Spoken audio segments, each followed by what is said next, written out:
The Gladiators have done it. The Connecticut Gladiators have went back-to-back Super Bowl champions, and they are officially now in dynasty talks.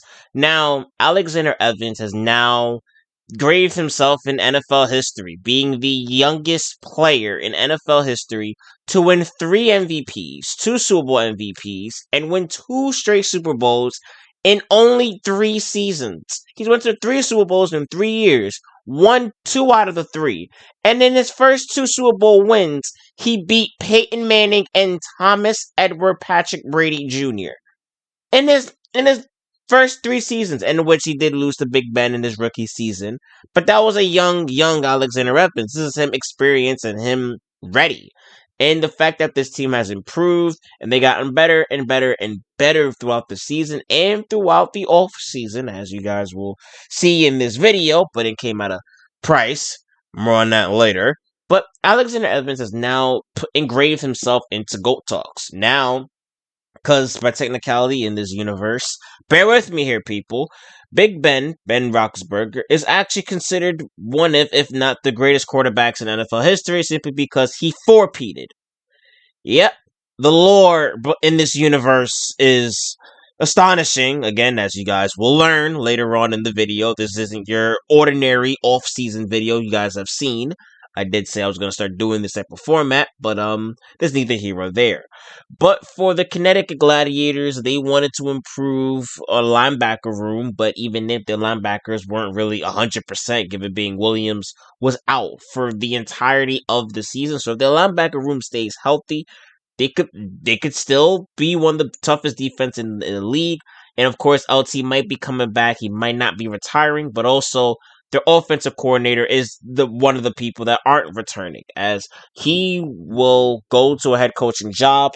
And the Connecticut Gladiators selected with their offensive coordinator pick. They decided to go with former Baltimore Ravens head coach John Harbaugh, in which this is a move that kind of had the league just scratching their heads a little bit. They were like, John Harbaugh going to the Gladiators as a offensive coordinator. Okay, we'll see how this works.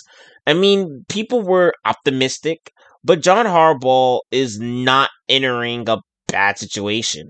He's literally entering the best offense in the entire league with weapons galore. Even Nathan Peterman could still make something out of this receiving core and out of this team. You still have LT, who was coming back. You have Devin Hester. You have Jeremy Taylor. You have John James. You have Alexander Evans. You have so many key pieces on this offense and so many key pieces to work with that John Harbaugh most likely should be getting his head coaching gig back in a couple of seasons.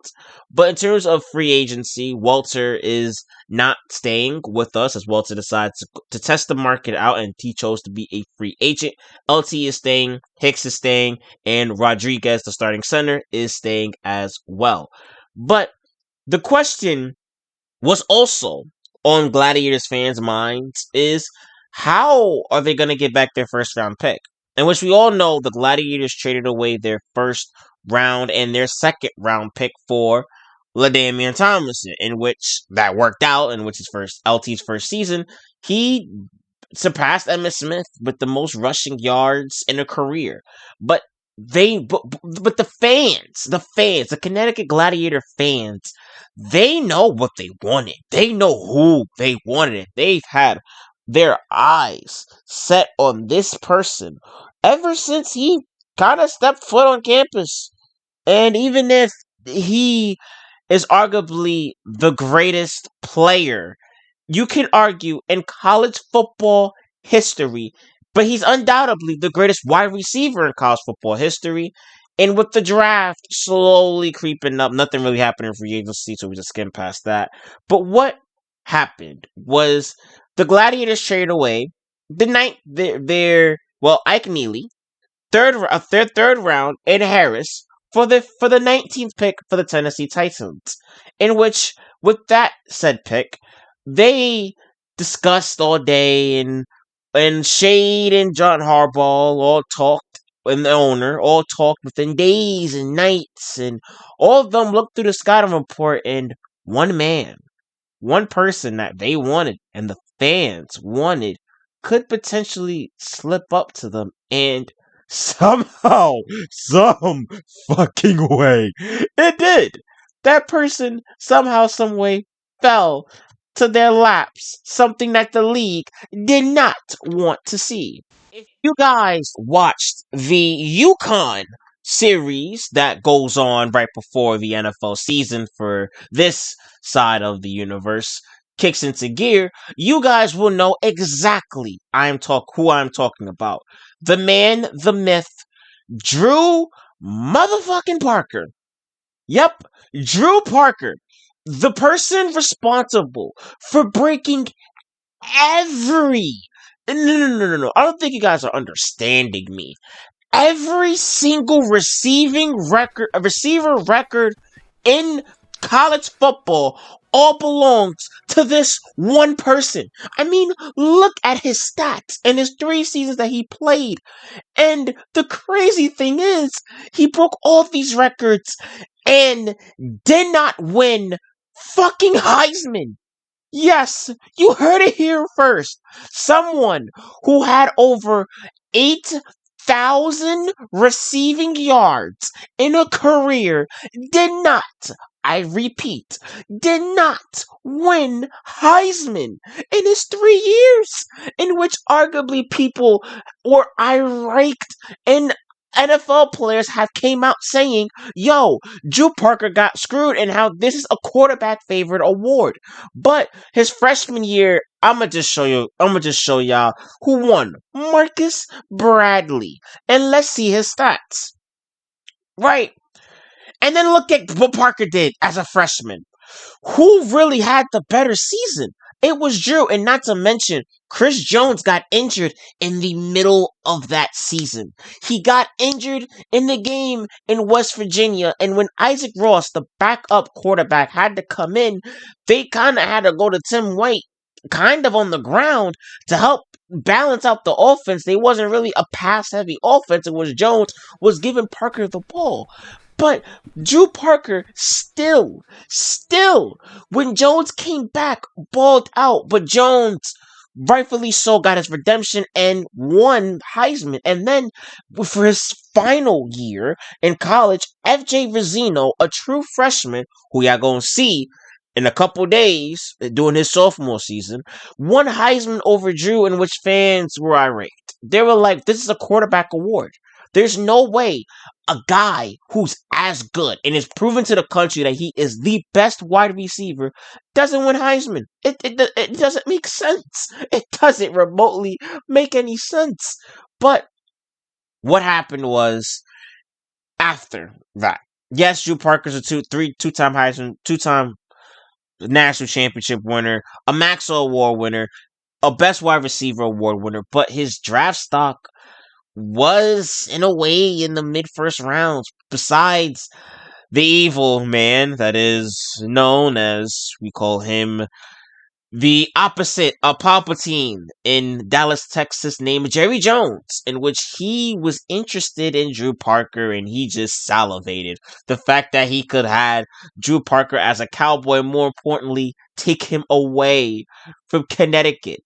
He would love nothing more but to take away from that city that is basically taking a lot from him. But somehow, some way, he fell. Scouts said, all right, Drew Parker is one of the best players we've ever seen, and he did play both sides of the ball, and he was considering doing that in the pros. Huh. No way, in the future, a player wants to play both sides, offense and defense in the NFL, right? That's not gonna happen eventually, right? Right? Right? But anyways, you guys already know, Drew Parker was now a Connecticut Gladiator, and the league was honestly in awe. The fact Even even Chris Berman, Mel Kiper, the entire Radio City in New York City, they were all shocked and stunned. The fact that Drew fell to the one team no one wanted to see him go to. Because now he's linked up with Alexander Evans, Jeremy Taylor, John James, who was his teammate in college, in which James had to sit there after having a great freshman season, get easily overshadowed by Drew Parker. And now Drew Parker is now a Connecticut Gladiator. How the fuck did this even happen? Well, scouts were saying that maybe, his size and being 6'3", and the fact that some people downplayed how good Drew was at being a wide receiver and just glazed the quarterback. Said that you had Chris Jones and you had FJ Rizzino, who's one of the best freshman prospects we've seen since fucking Alexander Evans. But it took away from the draft stock. And even if the combine, he wasn't really trying to get injured, he was just trying to stay as healthy as possible, trying to be smart, but that also kind of played a factor. But the Gladiators saw that, maybe we could pick up Drew Parker. How hilarious will it be if he somehow, somebody falls to us? And he did. I mean, they were eyeing him, and the fans wanted to get Drew Parker because they kind of want to keep it local. But Drew Parker paired up with Alexander Evans, Devin Hester, LaDainian Tomlinson, Jeremy Taylor, and John James. Oh! I mean, the Gladiators fans just savage. They just love the fact that this is gonna be their offense now. I mean, for crying out loud, who is gonna stop them? And this is where we kind of get to the turning point of this video and the shocker. Also, along in the draft class, I'm sorry I forgot to mention, Chris Woods, the left end from UConn, is also here, and the 5th round pick was Aaron Mackey, cornerback. But neither here or there. We are now on to the depressing side of things, and this is where an unexpected turn in the potential start of the three-peat season played a role. In the preseason, in the first game, Alexander Evans went down with a broken collarbone in his throwing arm. The franchise quarterback, the MVP, the best quarterback in the NFL, got injured again, excuse my French, in the fucking preseason. You see why I hate this? You see why I hate the preseason? I hate the preseason with every fiber of my being, because now, for the first time since before Alexander Evans came into the NFL, the Connecticut Gladiators will be starting the NFL season without Evans being the starting quarterback. But thank God, he's only going to be out for 2 weeks, only missing the first 2 games. Now, who are the Gladiators going to pick as the substitute quarterback or the backup quarterback? Of course, Hunter is right there, and you kind of feel bad for Hunter. He's been basically a placeholder, figuratively and literally, for this team. But they also have their eyes set on another local legend, another UConn legend that's also kind of in the works. He had a little stink and bad homage in Cleveland, and that being Chris Jones, who was actually let go by the Cleveland Browns, and the former Heisman Trophy winner was signed after hearing that Alexander Evans broke his collarbone and will be out for the remainder of the preseason. It will be out for the first 2 weeks of the NFL season. Now, the reason why they brung in Jones was to perhaps pair him with Drew Parker. I mean, if you guys have seen Drew Parker and Chris Jones together, they were an unstoppable duo for UConn.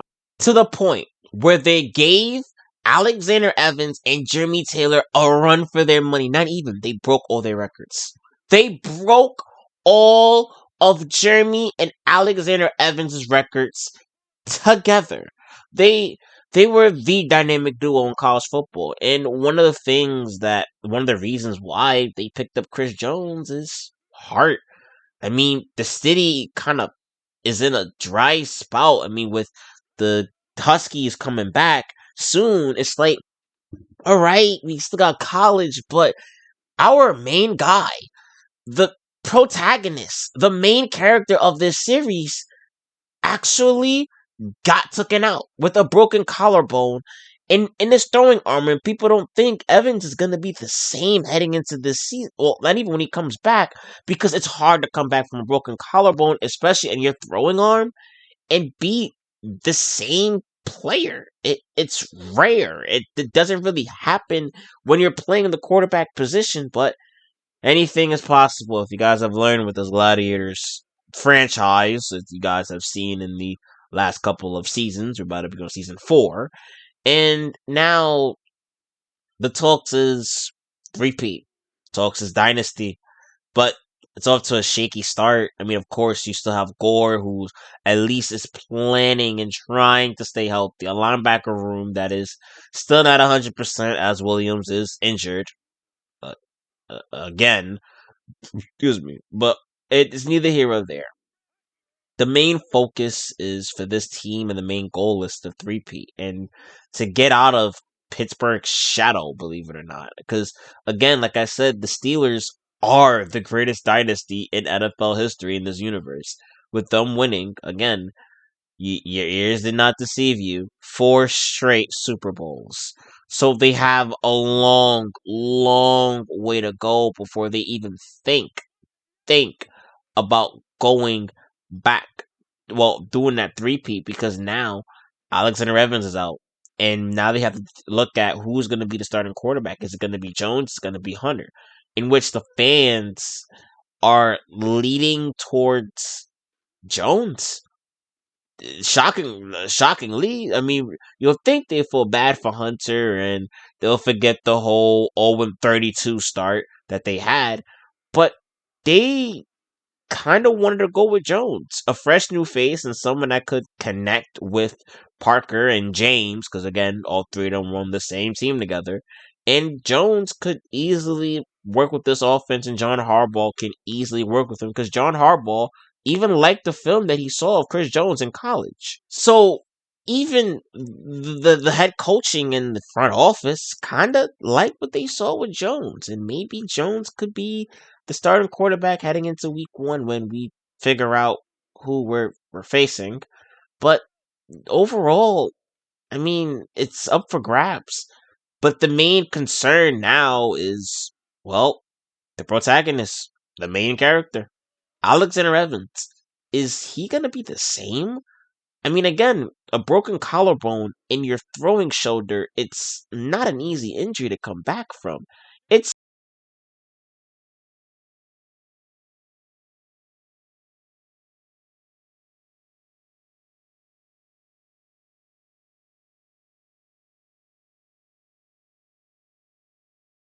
with the fan.